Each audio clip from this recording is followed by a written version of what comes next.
전후좌우에 계신 분에게 당신 때문에 열방이 복을 받습니다. 그렇게 한번 인사하겠습니다.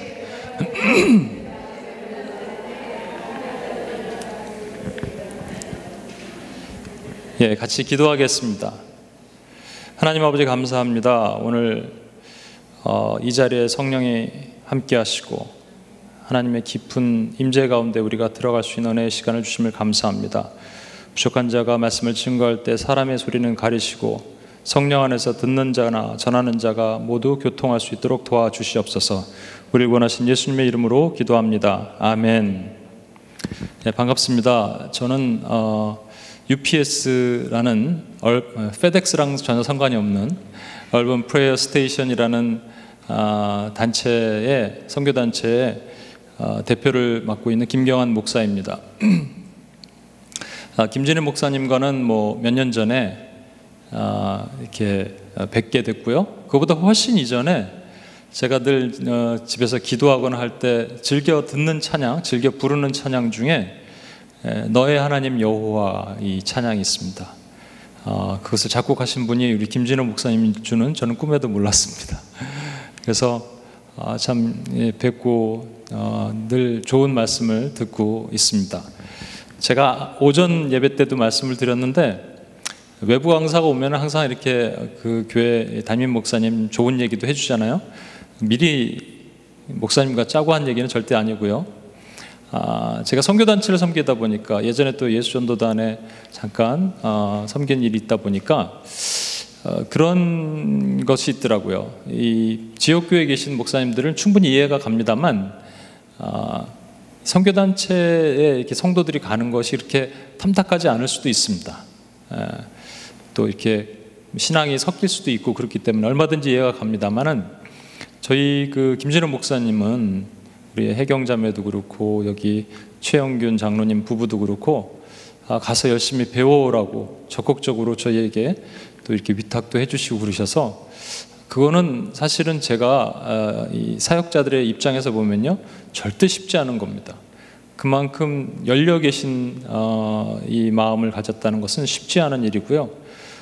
그런 목사님을 둔 여러분 참 복받은 줄 아십시오. 이렇게 제가 해경자매들도 얘기했었습니다. 복받은 목사님 밑에서 계신 여러분 참 복이 있습니다. 또 하나 놀라운 거는 아까 이 성가대가 일당백 성가대인 거는 저는 처음 알았습니다.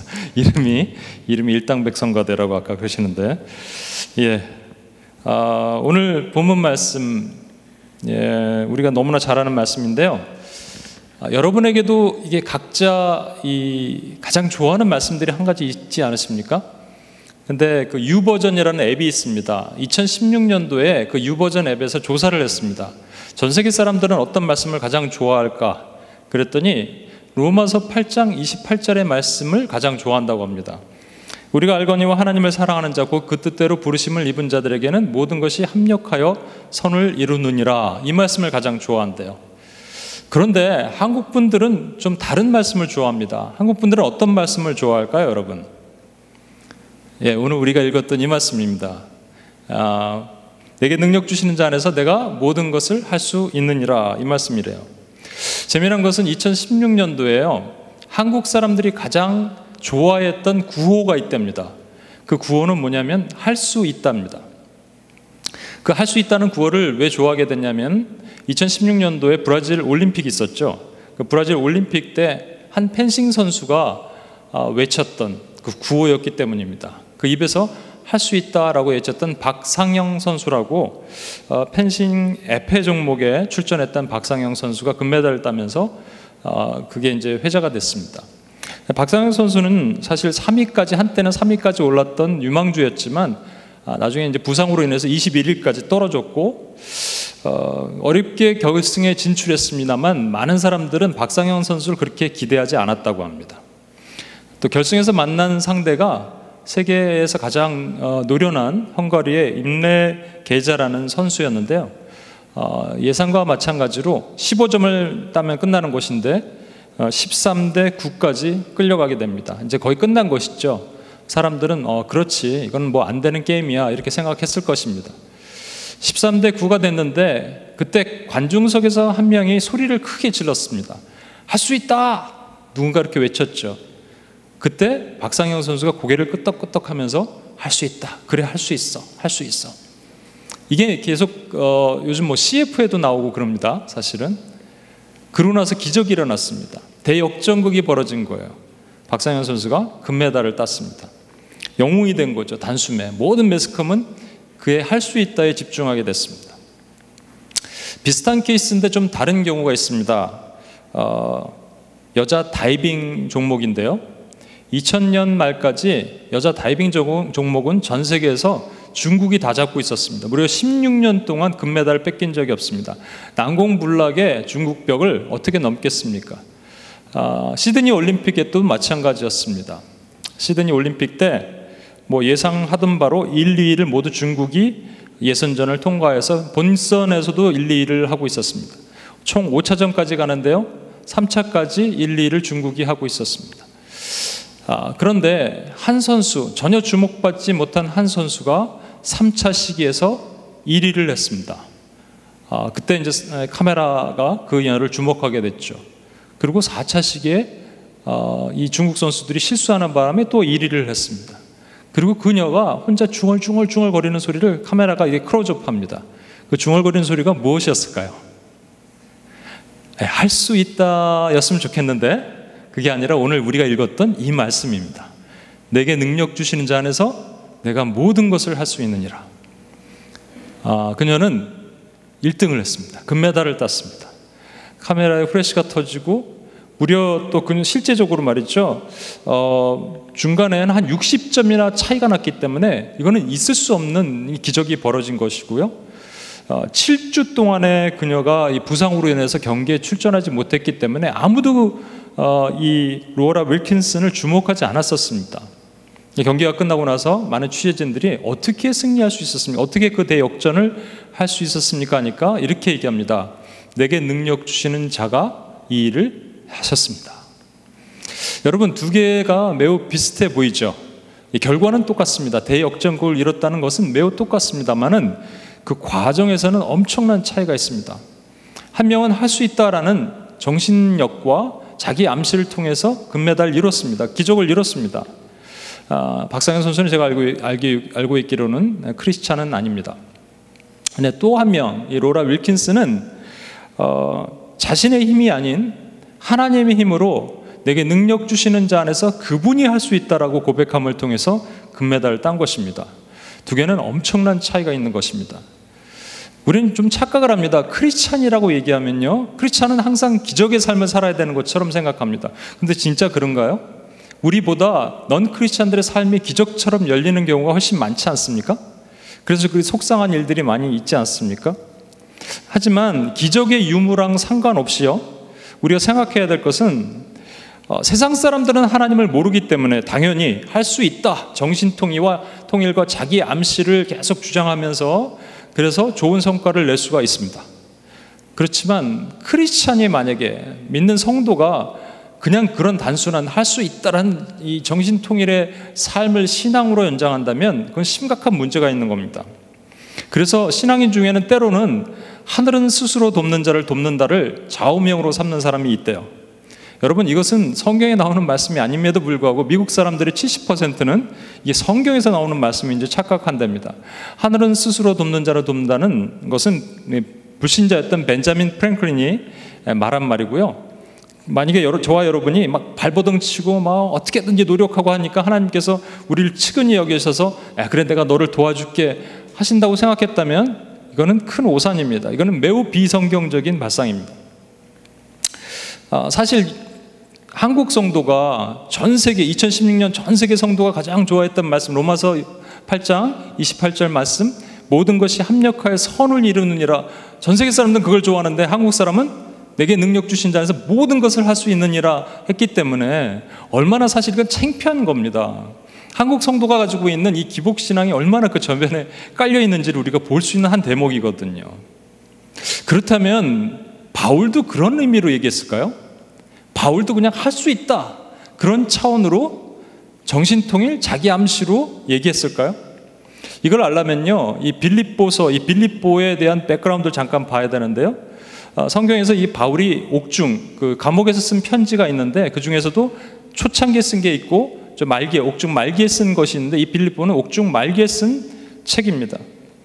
소망은 보이지 않고 죽음의 그림자가 앞을 가리고 있을 그 시기에 바울이 이렇게 고백한 겁니다.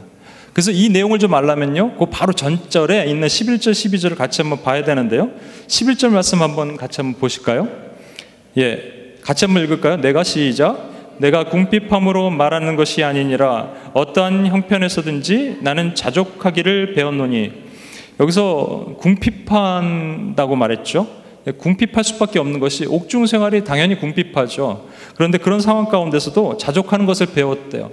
바울은 수많은 고난과 배고픔과 매맞음과 시련을 다 당했던 사람입니다. 근데 어떤 자족을 배웠다고 얘기했는데 그리고 나서 이어지는 12절 말씀을 한번 보겠습니다. 시작. 나는 비천에 처할 줄도 알고 풍부에 처할 줄도 알아. 모든 일 곧 배부름과 배고픔과 풍부와 궁핍에도 처할 줄 아는 일체의 비결을 배웠노라. 바울은 배고파도 받고 배불러도 받다는 겁니다. 풍부에 처해도 받고 비천에 처해도 받다는 겁니다. 그리고 이어지는 오늘 말씀이 그래서 내 모든 것을 할 수 있느니라. 여러분 혹시 말할 때 이렇게 얘기하는 거 한번 들어보십시오. 저 사람은 모든 걸 다 가졌어. 이렇게 얘기할 때 저 사람은 가난하기도 하고 부자이기도 해. 몸 아프기도 하고 건강하기도 해. 이렇게 얘기 안 하지 않습니까? 저 사람은 모든 걸 다 가졌어 그러면 저 사람은 돈도 많은데 자식도 효자고, 아유 좀 뭐 비즈니스도 잘 되는데 건강하기까지 해. 다 좋은 것만 얘기하지 않습니까? 그렇다면 바울이 말한 거랑은 뭔가 차이가 있는 것이죠. 바울은 가난해도 해봤고 부자도 돼봤고 배도 고파봤고 배도 불러봤습니다 라고 얘기하는 거예요. 이 모든 것을 내가 다 가졌습니다 라고 얘기하는 겁니다. 그것을 일체의 비결이라고 얘기하는데요, 이 일체의 비결을 배우다라는 헬라어 단어가 성경에 여기 딱 한 번 나오는 매우 독특한 단어인데 이 뜻에는 이런 말이 담겨져 있습니다. 어떤 비밀 안에 들어가다 혹은 배움을 터득하다라는 거예요. 그러니까 마치 이런 겁니다. 바울이 거의 옥중 말기니까 죽을 때가 가까웠다는 걸 느끼는데요, 한 20년 30년 산에서 돌을 닦은 사람이 유레카 얘기하면서 내가 비밀을 터득했다, 내가 하늘의 비밀을 알았다 라고 얘기하는 거랑 똑같은 거예요. 그럼 도대체 바울이 깨달은 이 비밀을 터득한 이 비밀이 비결인데, 이게 비밀이란 말이거든요. 이 비밀이 무엇일까요 도대체? 오늘 본문 말씀 다시 한번 열어주시겠습니까? 예, 여러분 보시면 잘 위아래로 나눠주셨는데 앞절에 보면 내게 능력 주시는 자 안에서가 돼 있고 뒤에 내가 모든 것을 할 수 있느니라 라고 두 파트로 나눠져 있습니다. 이것을 우리는 두 부분으로 나눠서 보게 됩니다. 사실은 많은 사람들이 이 말씀을 좋아하는 이유는 뭐냐면 내가 모든 것을 할 수 있느니라 때문에 좋아하는 겁니다. 하지만 우리는 사실 내게 능력 주시는 자를 간과하는 경우가 많이 있습니다. 내가 모든 것을 할 수 있느니라를 주목하게 되면은 그런 결과를 주목하게 되는 거예요. 그렇지만 내게 능력 주시는 자 안에서를 주목하게 되면 그것은 그를 이끈 과정의 하나님의 섭리를 바라보게 되는 것입니다. 이건 엄청난 차이가 있습니다. 바울은 분명히 내게 능력 주시는 자 안에서를 주목했을 것입니다. 그걸 어떻게 아냐면요, 빌립보서 전체를 그냥 하나로 쫙 줄여서 요약하면 빌립보서 2장에 이런 말씀이 있거든요. 예수님이 하늘 영광 버리고 비우고 낮추고 복종하셔서 이 땅에 내려오셨다. 그러니까 우리도 이 땅의 삶에 묶이지 말고 저 하늘 시민권자로 삽시다 라고 얘기하는 것이 이 빌립보서의 핵심입니다. 그렇기 때문에 바울은 분명히 내가 모든 것을 할 수 있다, 내가 부자도 될 수 있고 내가 건강할 수도 있고 이런 얘기를 하는 것이 아니고요, 내게 능력 주시는 자 안에서 라는 것에 바울은 포커스했다는 것입니다. 이것이 바울이 말한 일체의 비밀입니다. 제가 사실은 오늘 이 말씀 말고 다른 말씀을 준비하다가 급격하게 좀 바꿨습니다. 그 이유는 제가 제 간증을 잠깐 오늘 나누고자 했기 때문입니다. 제가 한국에 갔다 온 지 한 3일 정도 됐습니다. 3주 전에 한국에 들어갔다가 왔는데요, 들어간 이유는 갑작스런 아버님의 부고였습니다. 한 달쯤 전에 3주 좀 넘어서 토요일 날 노숙자 사역을 하려고 차를 탁 탔는데 이제 누나에게 전화가 왔습니다. 이제 그 전에도 이제 몸이 아프셔서 쓰러지시면 항상 누나가 전화 와서 놀라지 마 이러면 정말 놀라잖아요. 우리는 놀라지 마 그럼 놀라게 됐죠. 근데 이번에는 놀라지 마 그러지 않고 잘 들어 이러더라고요. 그 짧은 한 1초 사이에 잘 들어 하고 포즈가 2초 정도 됐는데 정말로 하늘이 무너지는 것 같았습니다. 아버님이 갑자기 돌아가셨다고. 지병이 있으셨던 것이 아니기 때문에 저는 이제 갑작스런 부고를 받기 때문에 참 충격이 컸던 것 같습니다. 멘붕이 왔습니다. 뭐부터 해야 될지 모르고 그래서 비행기 표를 알아보고 그랬는데 뭐 여기에 혹시 한국에 가족이 계신 분들은 이런 마음 늘 느끼실 것입니다만 우리에게는 한 가지 두려움이 있는데요. 가족과의 이별 이런 거에 대한 두려움인 것 같아요. 저도 그런 두려움이 항상 있었습니다. 언젠가는 이별을 해야겠지만 이렇게 이별을 하는구나 하는 두려움이 이것이 없었으면 좋겠는데 하는 생각이 있었던 것 같습니다. 아무것도 할 수 없다고 생각하는 순간 갑자기 여러분 우리 생각은 이 틈이라는 거 벌어지면요 이 틈을 타고 마귀가 들어옵니다. 주님은 구름 타고 오시고 마귀는 틈 타고 옵니다. 이 틈을 탁 타고 조심해야 되는데요, 이 틈에 제가 이런 생각을 했습니다. 내가 뭘 잘못했나 하나님? 내가 뭘 잘못했나? 그런 이상한 생각을 딱 하는 순간 말이죠, 마귀가 쑥 들어와서 저에게 이런 얘기를 하는 겁니다. 원망해. 평생도록 하나님께 헌신했잖아. 근데 이게 뭐냐고 원망해. 사실은 제가 어렸을 때부터 그렇게 부모님의 건강을 위해서 계속 기도했었거든요. 하나님이 그 기도를 들어주셨습니다. 어머니는 한 2번, 아버님은 1번. 정말 죽음의 문턱을 넘어서는 길을 하나님께서 열어주셨고 또 고쳐주셨고 그런 기적을 제가 경험했거든요. 한 1년쯤 전인가요? 기도하는데 하나님이 너무 밤에 선명하게 그런 마음을 주셨습니다. 너희 부모는 내가 책임진다. 하나님 감사합니다. 책임지시는군요. 생각해 보니까 책임지려면 2가지 중에 하나겠더라고요. 하여튼 뭐 2가지 종류가 있겠는데 하나는 정말 무병장수하시는 거예요. 그래서 얼마나 오래 사실지 모르지만 하여튼 오래오래 사시는 거예요. 120살까지 사실래나 책임지신다니까. 또 하나가 있는데 그거는 좀 듣기 이상하실 수 있겠지만 저는 이 후자일 가능성도 있겠다 생각을 했습니다. 뭐냐면 그냥 주님이 오시기 전에 같이 들림받는구나 이런 기대감도 있었습니다. 근데 그게 무너졌잖아요. 가장 먼저 생각나는 게 그거더라고요. 이게 하나님의 음성 잘못 들은 거였구나. 그러면서 아까 말한 것처럼 마귀가 저를 공격하기 시작했습니다.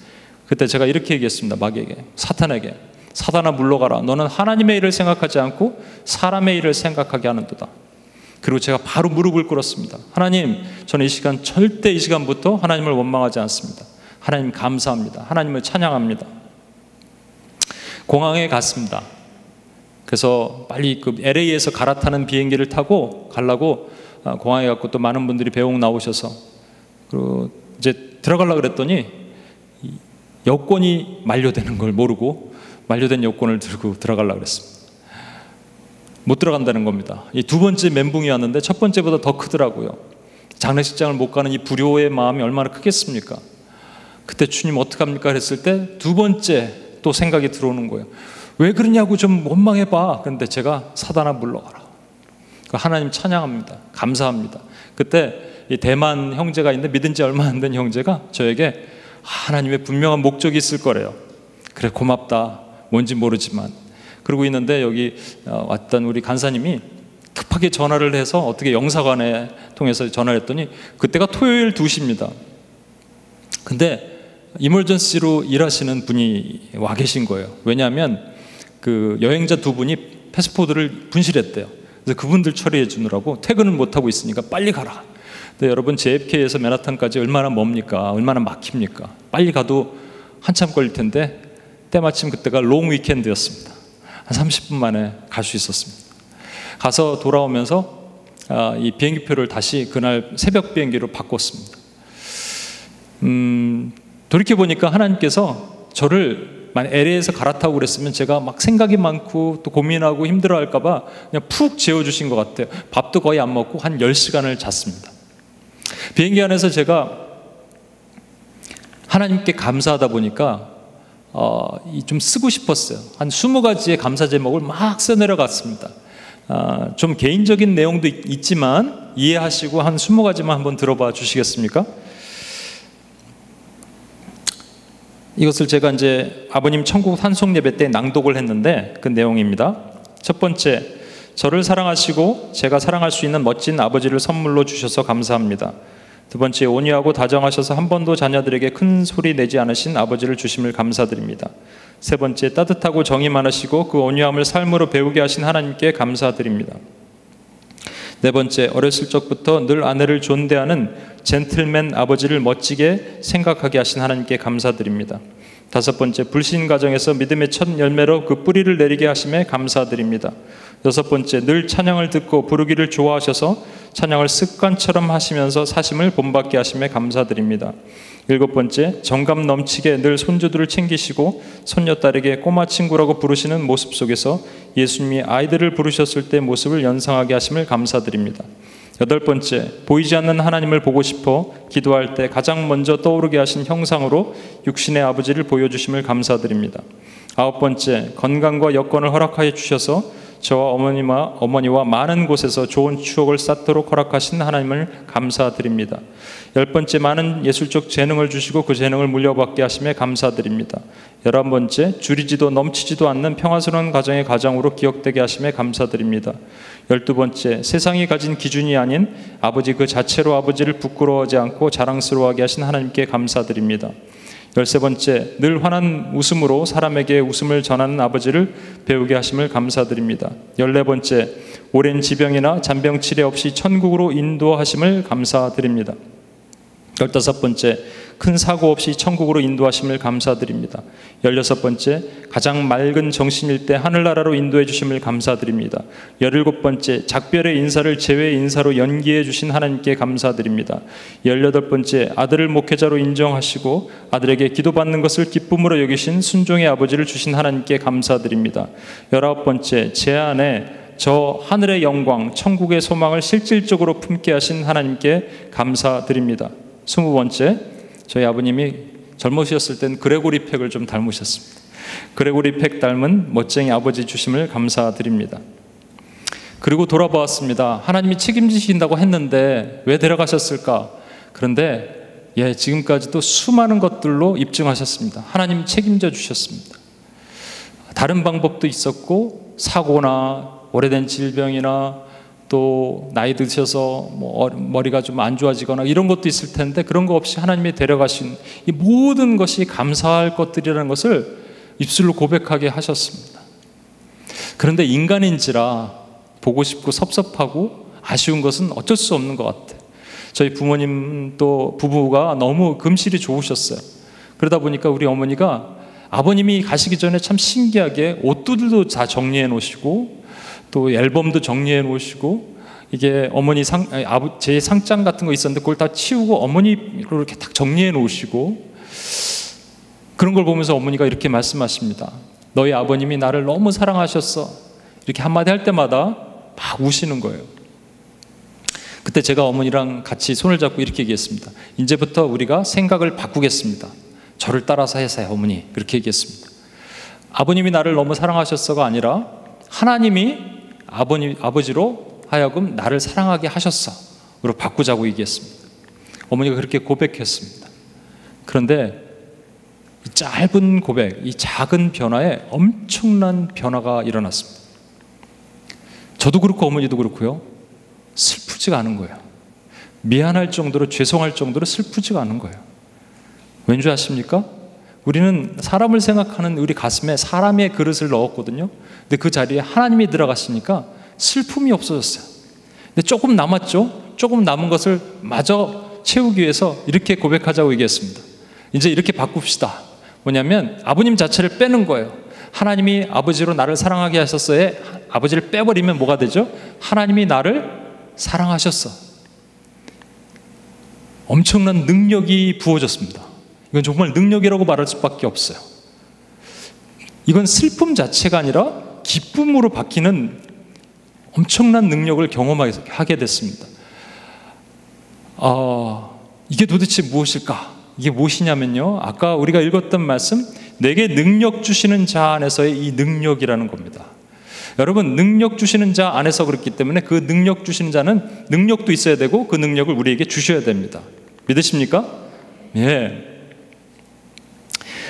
하나님이 눈에 보이는 상황은 여전하고 바뀌지 않고 슬픔과 아픔이 있는데 갑자기 안에 기쁨이 있다. 이거는 세상 사람들 말하면 정신 나간 사람, 미친 사람이에요. 그런데 어떻게 그럴 수 있을까? 여러분, 이 능력이란 말이, 능력을 주다라는 말에서 능력이라는 단어가 파생됐는데, 이 능력이라는 단어가 권능이라는 말도 같습니다. 이게 사도행전 1장 8절에 있는 말씀, 오직 성령이 너에게 임하시면 너희가 권능을 받고 라는 말씀이에요. 이 권능이 두나미스란 말인데 여기서 다이너마이트가 나온 말이에요. 그만큼 파워풀한 능력이란 말입니다. 여러분, 이 사도행전에 이 사도들이 말이죠, 했던 두 가지 성령 충만의 증거가 있습니다. 하나는 겉으로 드러난 증거예요. 겉으로는 드러난 증거는요, 담대함이에요. 죽인다 그래도 가서 복음을 전했어요. 목에 칼을 들이대고 복음을 전했어요. 이 담대함입니다. 그런데 이 안에 내적인 증거도 하나 있는데 그게 기쁨입니다. 채찍 맞았거든요. 그리고 감옥에서 고문당했거든요. 내보냈거든요. 그랬더니 그들이 기뻐했어요. 어떻게 그럴 수 있을까요? 능력입니다. 내게 능력 주시는 그 능력을 힘입는 자들이 갖는 놀라운 축복입니다. 바울이 그랬잖아요. 내게 능력 주시는 자 안에서 내가 모든 것, 내가 부자가 되고 건강하고 이런 얘기한 것이 아니라 모든 것에는 때로는 부유했지만 때로는 비천하고 때로는 건강했지만 때로는 약하고 이 모든 것을 할 수 있느니라, 이것을 할 수 있는 일체의 비결을 배웠노라 라고 말한 겁니다. 얼마나 놀랍습니까, 여러분? 우리는 늘 모든 것 달라고, 저 사람 가진 모든 것처럼 나도 모든 것 달라고 그거 구했거든요. 저도 그걸 원했고요. 근데 그것은 하나님을 원하는 하나님의 사람의 신앙은 결코 아닌 것 같습니다. 어떻게 바울은 그럴 수 있었을까? 골로새서 3장 2절에 바울은 늘 이렇게 얘기합니다. 위의 것을 생각하고 아래 것을, 땅의 것을 생각하지 말라. 이 땅이라는 것은 세속적 가치입니다. 아까 말한 것처럼 좀 더 잘 되고 좀 더 잘 살고 좀 더 건강하고 이런 것들이거든요. 그런데 위의 것을 생각하라고 자꾸 얘기해요. 그런데 죄송한 얘기지만 저도 이것이 제 좌우명이고 UPS에서 제가 늘 강조하면서 이렇게 살아야 됩니다 이렇게 얘기했던 건데요, 사실 이것이 제 실제는 아니었습니다. 신앙 따로 삶 따로였습니다. 제가 솔직한 고백, 이거 녹화를 하신다 그래갖고 걱정이 되는데 신앙 따로 삶 따로예요. 그걸 언제 느꼈냐면요, 아버님이 가신 다음에 천국이 그리워지는 거예요. 천국이 소망이 되기 시작했어요. 여러분 그런 거 느껴보십니까? 천국이 소망? 가고 싶다? 저는 그렇게 가고 싶진 않았었어요, 지금까지. 그런데 궁금하고 가고 싶고, 뭐 하고 계실까? 그냥 가만히는 안 계실 거 아니에요. 이렇게 가만히는 안 계실 거, 뭔가 하실 거다. 그래서 상상을 했습니다. 사람들 모아서 저를 위해서 중보 기도를 하고 계실 수도 있겠구나. 꽃을 가꾸고 계시겠구나. 하나님 옆에서 계시겠구나.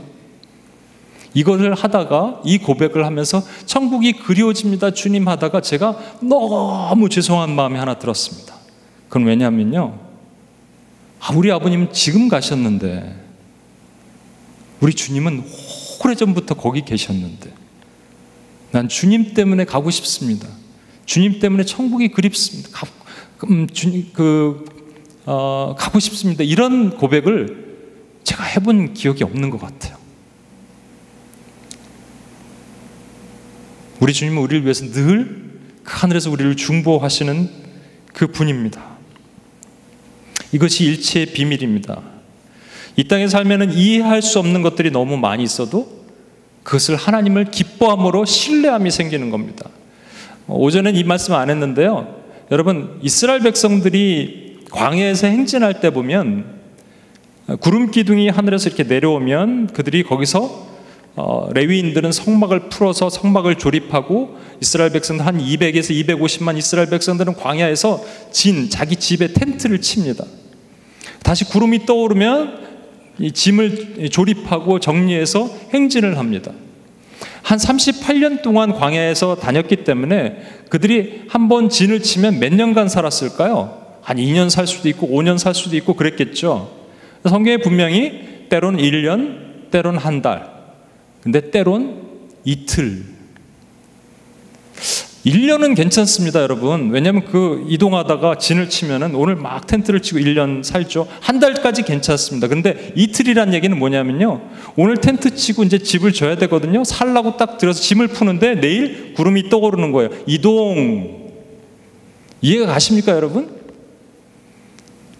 이해가 가십니까? 하나님은 도대체 왜 그러셨을까? 못된 시어머니처럼 한번 골탕 먹어봐라 이렇게 하셨을까요? 하나님의 이유가 있습니다. 그건 뭔지 아십니까? 그 중에서 그 수많은 거의 대부분의 사람들이 하나님을 원망했던 그 중에서 하나님을 원망하지 않고 나를 신뢰하는 자가 있는지를 보고자 하신 거예요. 여호수아 같은 사람, 갈렙과 같은 사람, 그들은 그렇게 했을 것입니다. 이해되지 않는 상황 속에서, 납득되지 않는 상황 속에서, 때로는 원망하고 싶은 상황 속에서 저와 여러분이 하나님을 찬양하는 거예요. 기쁨이, 그러면 그 기쁨이 제 힘으로 나오는 기쁨은 절대 아닙니다. 하나님이 능력을 부어주시는 거예요. 내게 능력 주시는 자 안에서 비록 보이는 상황은 이해되지 않고 어둡고 낙심되지만 내가 모든 것을 할 수 있느니라 라는 고백이 나오게 되는 것으로 믿습니다. 결론을 내고자 합니다. 빌립보서 4장 13절의 말씀을 크리스찬들은 두 종류로 해석을 합니다. 어떤 분들은 내가 모든 것을 할 수 있느니라에 초점을 맞추고 어떤 분들은 내게 능력 주시는 자에 초점을 맞춥니다. 전자의 사람들을 짝퉁 크리스찬이라고 얘기합니다. 왜냐하면 세상과 다를 게 없거든요. 할 수 있다의 정신통일과 똑같거든요. 이것은 긍정의 힘을 가진 신앙이거든요. 하지만 내게 능력 주신 자에 포커스한 사람들은 참 크리스찬입니다. 여기 한 가지 덧붙이면요, 내게 능력 주시는 자가 아니라 내게 능력 주시는 자 안에서입니다. 다른 말로 주 안에서예요. 제가 아버님이 가시고 나서 어떤 한 찬양이 계속 떠올랐는데 뭐냐면 주 안에 있는 나에게란 찬양입니다.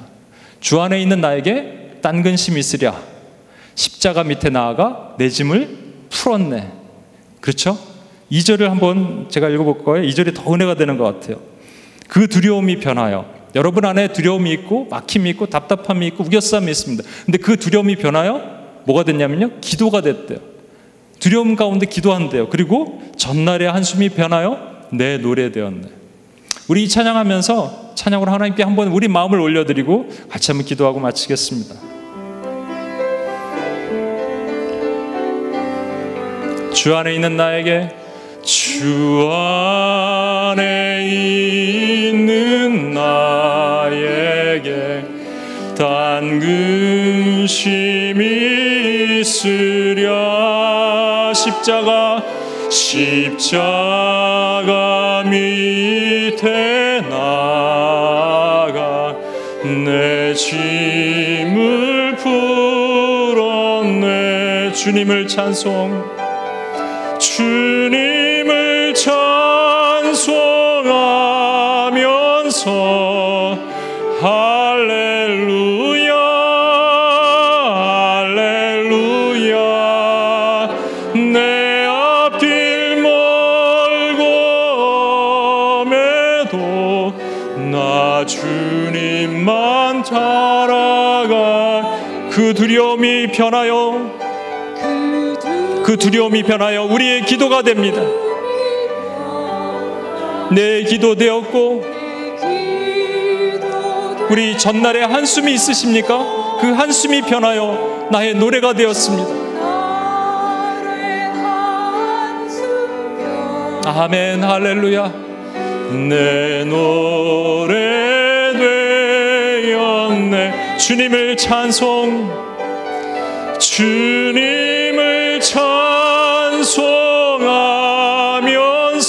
할렐루야 할렐루야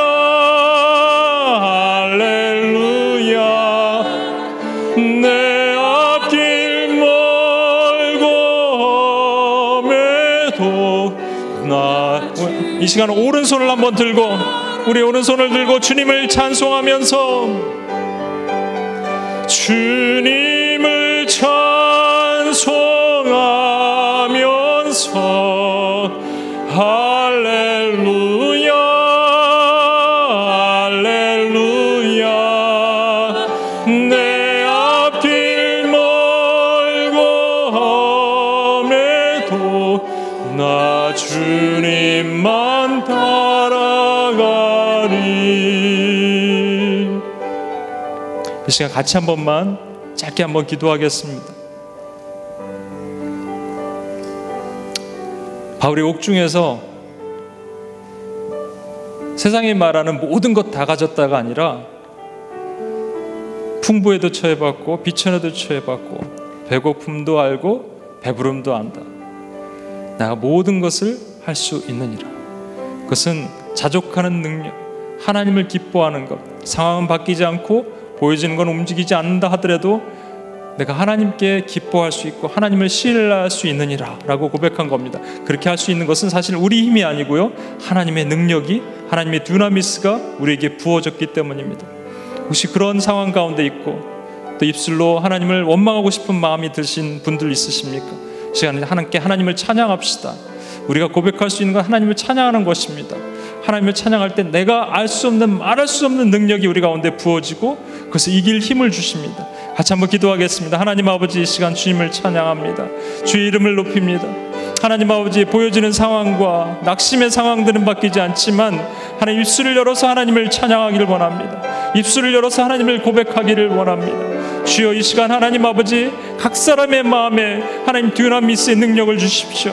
내게 능력 주시는 자 안에서 내가 모든 것을 할 수 있느니라. 주여, 하나님 능력을 주시는 그 주님을 바라보는 우리가 되기를 원합니다. 하나님 아버지, 그 두려움이 변하여 내 기도되었고 전날의 한숨이 변하여 우리의 노래가 되었음을 고백합니다. 주님 감사합니다. 하나님의 영광으로 이 자리를 덮으시고 이 자리에 인도하여 주시옵소서. 하나님 찬양합니다. 우리의 많은 두려움이 변하여 우리의 기도가 되게 하시고 전날의 한숨이 변하여 우리의 노래가 되게 하여 주시옵소서. 하나님, 우리는 스스로 할 수 없지만 상황이 막히고 우겨쌈을 당하고 어려움이 있는 가운데 기뻐할 수 있는 것은, 주님을 신뢰할 수 있는 것은 하나님이 우리에게 그런 힘을 주셨기 때문입니다. 능력 주시는 자 안에서 그 능력을 주신 하나님을 바라보며 내가 모든 것을 할 수 있음을 믿습니다. 하나님, 이렇게 오늘도 그런 은혜의 말씀이 예수마을교회 성도들에게 하나님 갑절로 부어질 것을 믿사오며 우리를 구원하신 예수님의 이름으로 기도합니다. 아멘.